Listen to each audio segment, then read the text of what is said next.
এক শান্ত গ্রামে থাকতো দুই বন্ধু, আরিফ আর আবু বক্কর। তারা ছোটবেলা থেকে একসাথে খেলাধুলা করত এবং একসাথে স্কুল যেত। একদিন স্কুল বন্ধ ছিল, তাই আরিফ খুব খুশি হয়ে আবু বক্করের বাড়ির সামনে এলো। আবু বক্কর, বের হও ভাই, আজ তো স্কুল নেই, চলো সারাদিন খেলবো।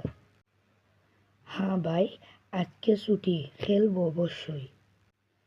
তাহলে চলো এখনই মাঠে যাই।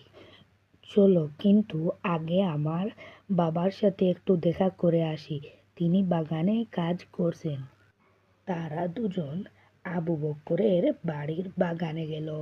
আবু বক্করের বাবা গাছের পাশে বসে গাছের যত্ন নিচ্ছিলেন।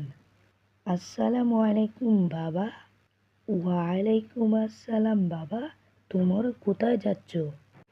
চাচা, আমরা খেলতে যাচ্ছি, আজকে স্কুল নেই।